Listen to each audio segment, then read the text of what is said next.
Hey, good afternoon, Veterans Council veterans and Facebook fans and LinkedIn fans. It's your favorite CEO from Veterans Council Veterans, Tony Williams. Hope you guys have a great afternoon. It's Friday. I know everybody ready to get on out there and enjoy the weekend, and so's I. So I'll try to make it as short as possible, but still, I gotta let you know what's going on. What this is called that we're doing is called, hey, this is called the Road to the Summit, Journey to the Summit. So this summit is what we're going to do for the military veterans and mental wellness summit. And we're going to have them once a week, every Friday at 1 o'clock. We're going to sit there and have a special guest or people coming on and sit there and talk about as far as the upcoming summit. I'm always going to push this event. This is so important that when it comes to veterans and the families, what I call the forgotten tribe are the veterans and elderly veterans. We've already had a couple of conferences. You guys know we had two conferences, one in June 28th and June 14th. We have for elderly veterans. That's one of the populations that are forgotten, and the other population that's forgotten are the families. And I tell you what, I want you guys to listen to this real quick before we jump into this. An idea here.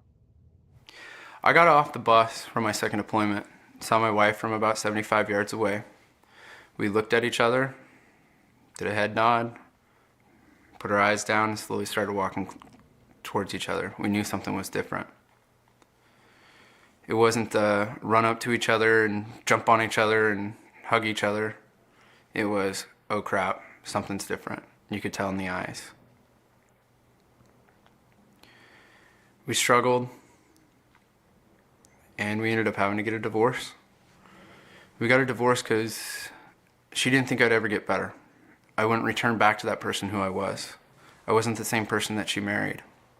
I was revengeful, I was being spiteful, and I wanted to get married again, so I did. I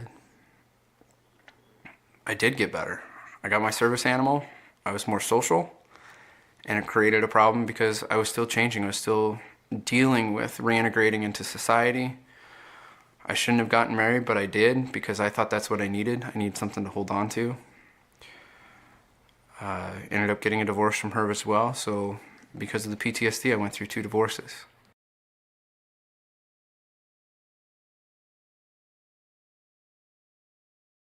So there you go there. And one of the things that we're hearing from the veterans' point of view about the marriage. He got married a couple of times, several times, and he knew it was him. And then I say it was him, not him personally, but actually something from PTSD and that stuff. So that's what I want to get out, and that's why we have this event here. We have this event because who is taking care of the veterans and their families?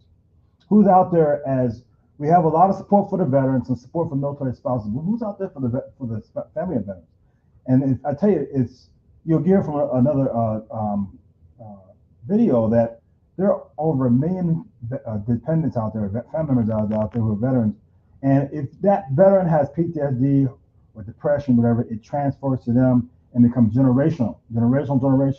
So what we're going to do at Veterans Council, we're going to have this event right here, 15th November in St. Pete, called Military Veterans Family Mental Wellness Summit, to start actually having topics that address that.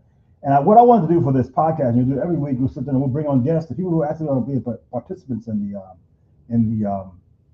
event. And one of our we're excited about is going to be called the Transition in Family and Mental Wellness. So to introduce you to that, I'm going to bring on a couple people to the stage, and they are going to be part of the panel on this. And one of them is Angela Ruona. Angela is actually part of Veterans Council veteran, but she's also in this big time midst of the transition, almost on the other end of it. Like I think her husband retires officially in January. Angela will be actually leading this topic, and also I want to bring to the table Master Sergeant retired Ericca Cole. And Ericca Cole just recently got out of the military and had to do the transition as well. So we're going to get a couple insights on them and find out exactly what they were. First, I want to introduce you to them, and then after that, we'll watch a video. So first, Angela, introduce yourself and why you think this event's important. Well, hi, I'm Angela Ruona, and I've been a military spouse for 25 years.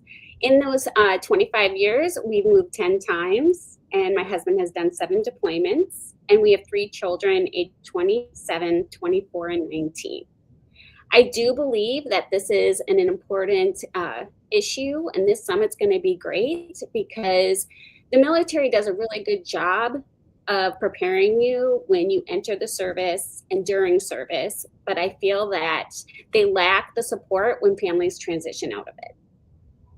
Did you, and then I'll get to Ericca, did you kind of know that before you transition out, or just something you kind of experienced now as you're starting to transition out? I'm sorry, you said, did I notice it before? I was sorry, Angela, real quick. I'm just asking real quick now. I'm sorry. And then I was asking, did you know that beforehand? I got no, do this better. You know beforehand, before you got out, did you already knew that you're going to experience this, or this is something you have to experience first before you realize it? Angela. I do believe that this is something each person has to go through on their own. Everyone's military career is different. There is no two alike. And so transitioning is going to be different for every single family. Okay, now Angela, I'm sorry, Ericca, Master Sergeant Ericca. So introduce you. We met and we got a chance to meet her husband. They were dual military at one point in time with Cory, and I talked to her. I said, "So you're the ideal candidate when we talk about the transition piece, because that's a key thing people miss." So introduce yourself, Ericca, and tell you why do you think this is an important event that we're doing on the 15th of November? Hi, yes, my name is Ericca Cole, and I recently retired from the U.S. Army as a Master Sergeant, and so I was a 27 Delta paralegal in the JAG Corps for over 22 years, and so now I am in that space of transitioning into entrepreneurship with my business partner, who is my husband. And so for me, and we have 3 kids, we have one in college, one in high school, and one in middle school. And so for me, I think that this event is extremely important, given the amount of veterans we have in this area. So in the Tampa area, we have over 217,000 veterans. In the city of Tampa by itself, there's over 19,000. Hillsborough and our surrounding counties, we have like 93,000, veterans in just Hillsborough County alone, and over 120,000 in the surrounding area. So for me, I think it's a need. It's very necessary because we have such a strong culture. And so in that transition out of the military, majority of the personnel that I meet at networking events, the majority of them are veterans. So I think this is a really good event, and especially the topics that will be covered in this summit with the PTSD in the family, mental health, transitioning, caregivers, and that dementia piece with the elderly veterans. And then we'll talk about the benefits of the elderly and what it is to be a military brat and how that affects your mental health. And military sexual trauma, it not only affects the veteran, but it affects the family. So I think this summit is a deeper dive, not just for the veteran, but for the family and for the community. So this is something that'll bring us together as a community, see these awarenesses, and then we'll have resources so veterans and families will know where to go to get help. And then some may not even know that they have these issues, but it may trigger them to say, oh, well, maybe that's what's going on in my family. I can go talk to such and such that I saw at this particular summit. So I think it's very important, but more necessary. Yeah, it's long overdue. And we're going to look at the video real quickly and kind of get more insight of what you may experience.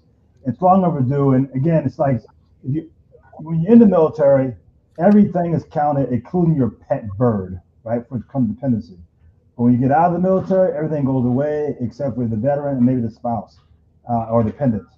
And that's something we miss. So one of the questions I'd like to find out is, you mentioned about all those numbers for Hillsborough and Tampa, but how many veterans are actually in these communities? And are we even keeping count? Are we even keeping count of them to know that? But what I want to do before, and I want you to come back on after I finish it, but I want to sit there and show a video. And I wanted to come back and give you quick comments on it as well. Wrong one, not the video. That's the picture. Oh, yeah, there's me. Right there. Here we go. When I came home from the Navy, I wasn't the girl that left. And my family, I We feel looked at each other. really wanted the girl Head that seen down. on television not the girl since that we came. went to Eyes down, war slowly in started Iraq and And Afghanistan. especially in the state more I than was in anything. when I came back. I mean, I had bandages on my wrist. It wasn't and run up to I each was other, like, jump you on know, each F other, this, and F hug that. each other. I had a bunch of metal that Something's How many I children pierced looking so many into a things right when I got out of the returning Navy soldier's just eyes? because I could. For the We struggled. went away. You know, my hair was all short. We I ended up having to get a was divorce. These angry, are supposed to be cussing, We got a divorce happy because endings. Happily you know, ever chain after smoking. moments. I Oh, sorry about that. There's a double. Let me get this thing out here. Sheesh. It seems to be like a double echo on that. You hear that double echo, like two people talking? Let me see if I can get a little further down out of that double echo talking. when I came home I from got the off Navy, I wasn't the girl that left. saw my wife from about 75 years And my ago. family.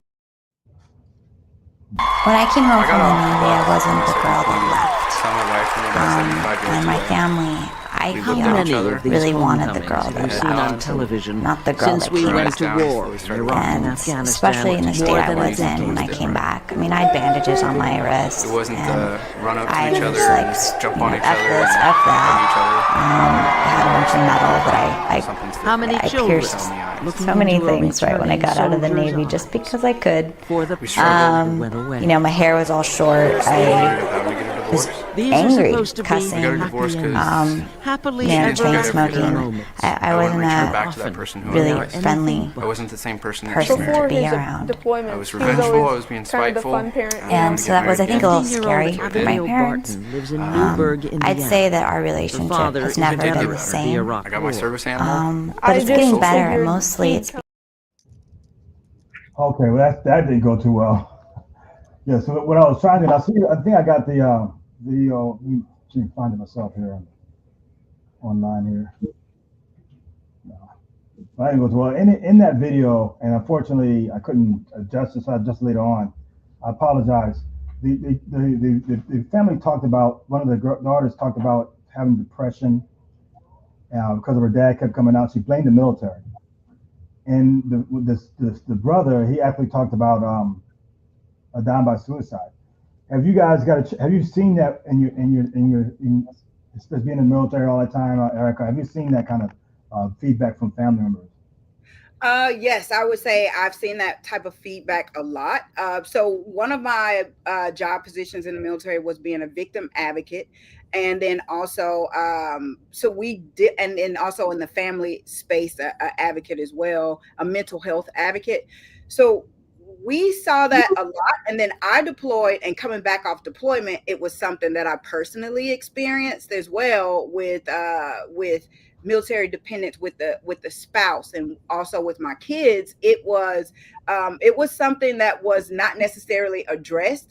It was addressed a little bit prior to, but it really took a lot for the soldier to have to kind of make that correlation and help their own family members. But it wasn't something that was addressed a lot when it came to the dependents' mental health with that PTSD. How about you, Angela? Yeah, I can agree with Erica. I think that, we do a lot of training as leadership spouses to, prepare for homecoming. And, as soon as, I would say the honeymoon is over, things start settling in, and the member and the family can really struggle because life went on, especially when they were gone, and things have changed. And so some of those unique issues pop up and can cause a lot of friction. And then as well as children seem to want to use the deployment for, acting out, or, doing, making different choices. I did see that a little bit with my own kids. We always try to talk about things, and we always try to utilize MFLACs that are at the military bases. The unfortunate thing with the MFLACs is that they change out every 6 months. And so when they change out, once you get to know this MFLAC or this counselor and you feel comfortable and you talk about these issues, they go and start someone new. And that doesn't really go over well. You mentioned something about MFLAG too, right? Mm-hmm. Could you explain real quick what is MFLAC? The MFLAC is the Military Life Counselors that is have to help not only with spouses, but families and children, and they will counsel them through issues. Came home from the Navy, I wasn't the girl that left. And my family, How many? Iraq in 2005 and again in 2007 left him with injuries to his brain and spine and post-traumatic stress disorder. He's able to work as a butcher for a local supermarket, as long as he works alone. I just get to a point where rage just takes over and I can't control that. It's like a Dr. Hyde Jekyll thing. And it scares me almost as bad as them. What do you tell your children when something happens? I usually say, leave me alone. I would never intentionally harm them for any reason. You're my life. The stories of veterans' lives upended by PTSD are all too familiar to us. The struggles of their children, practically unknown.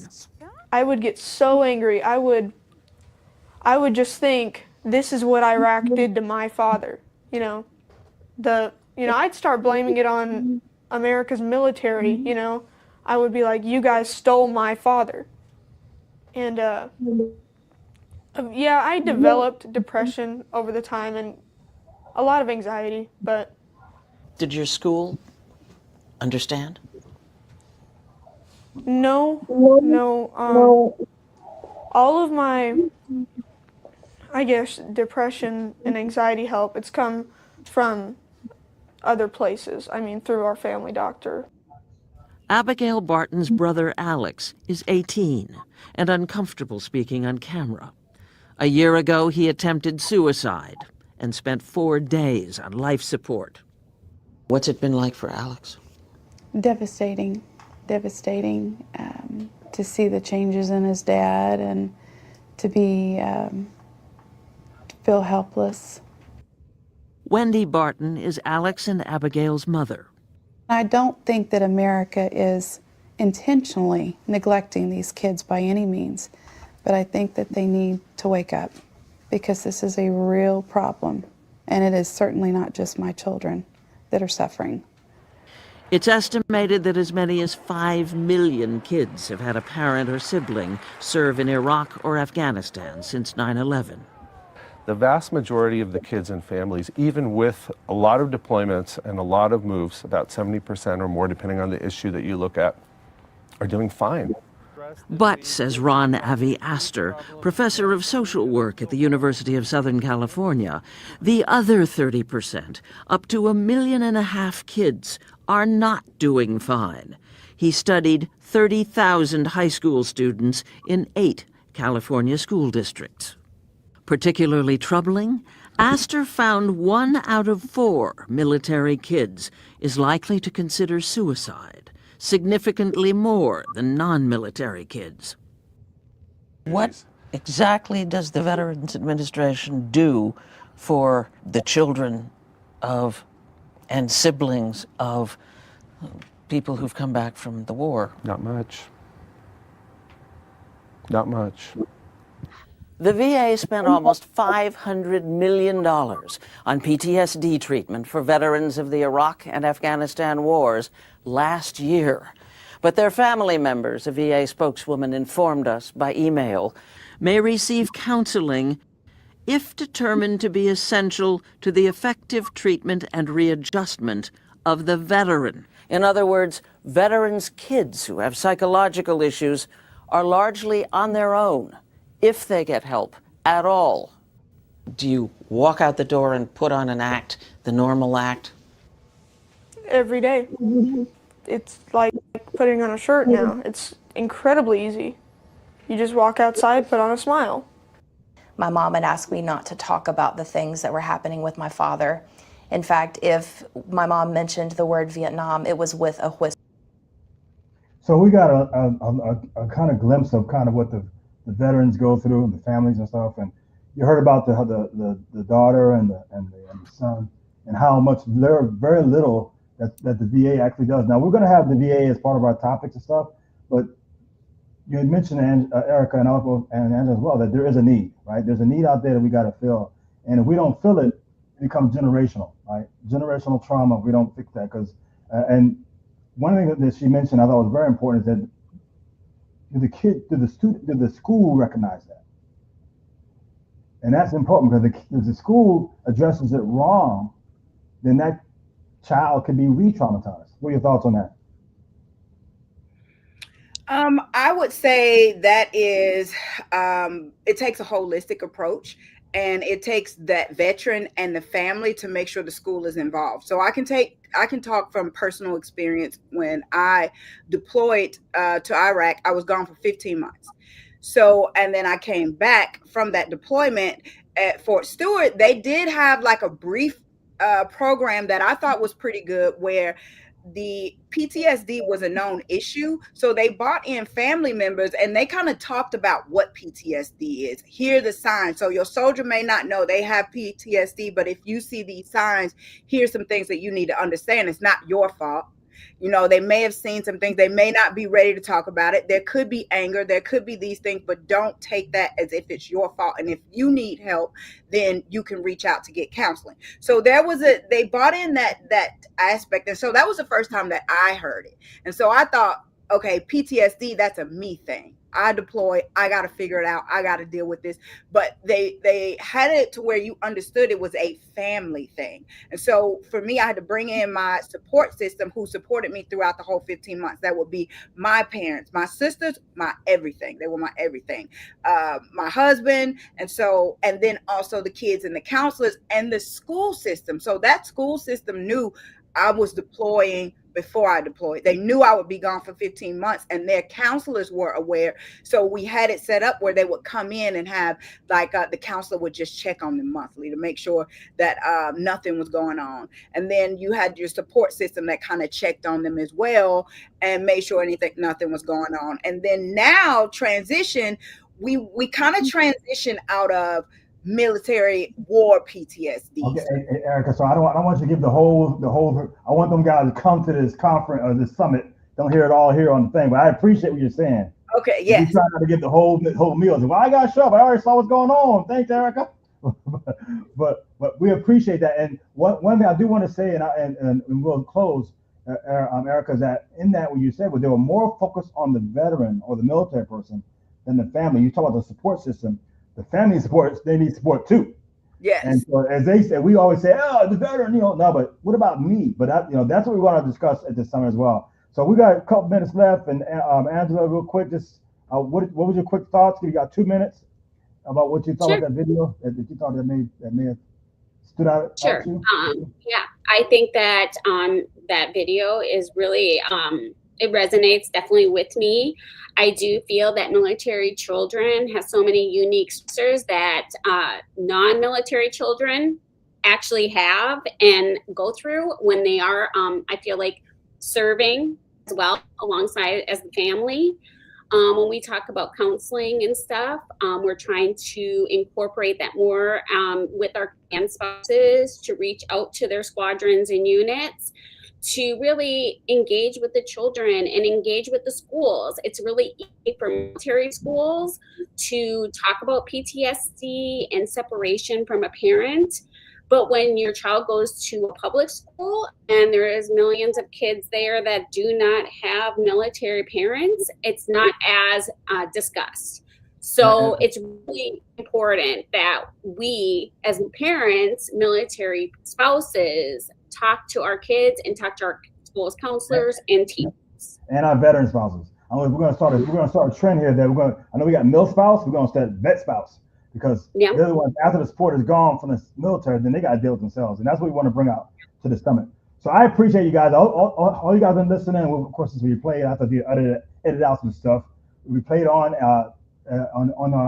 my YouTube channel, my Facebook channel, my LinkedIn channel. You'll see it after I edit it, and you'll get a chance to look more chance to see Master Sergeant retired Ericca Cole and Milspouse Angela Ruona in just like another month and a half. But if you want to see them in person, here it is. Let me bring it up here. See it in person. You will see them on the 15th of November. Here is St. Pete. It's free for military, their families. And I say family, don't mean just nothing married. It could be girlfriend, boyfriend, that kind. It doesn't matter. But whoever is that support system, 15th number is where we can sit there and you can find out. And Ericca kind of talked about some of the topics we're having about the PTSD in the family and suicide in the family. And the panel they're going to be on is the military transitioning. And we're going to have military brats as well. So I'm a military brat. I know Ericca's husband, Cory, is a military brat too. Again, it's a whole different kind of experience and we want to try to make sure you understand that. So I appreciate you guys coming on. And I will see you guys on the 15th of November. And I hope everybody out there will also be there. But here's my closing thoughts. Thank you again, Ericca, Master Sergeant retired Ericca Cole, and Angela Ruona, our admin specialist. See you guys on the other side. There you have it. So you got two of our panelists will be there on the 15th of November. It goes from 9 to 4 at St. Pete College. You'll see that I'm gonna keep saying here's the slide right here. It's right here. It's going on here. This is the event. Take a picture of it. Look at the scan code. Scan it. Got the camera now. Scan it. Before I go on, though, one thing I always like doing is thanking the people who are sharing. Sharing is caring. Sharing is caring. Sharing is caring. We're trying to get to 100. We're at 37. Okay, so we still got like 63 more reposts. But we got to say it to the universe. Say it to the universe. We got to take care of our veterans and their families, their families, their families, their families. It costs nothing. It costs absolutely nothing to share this post. If you really care, then share. If you really care, you share. I do want to bring the last time I spoke, we had 3 more new people who reposted. Edwin Melendez, thank you very much. Edwin, thank you. Stairways for Heroes, and that's with Melvin and his wife Elga. Thank you guys for sharing. And Casey, I think she's with the Special Forces here in Tampa. Thank you, Casey, for sharing. Sharing is caring. Sharing is caring. We got to put the word out. I appreciate you. I'm almost way over time, like 1:30, but it's an important event, 15th November. Coming up soon. Sign, register. Until then, see you guys next week.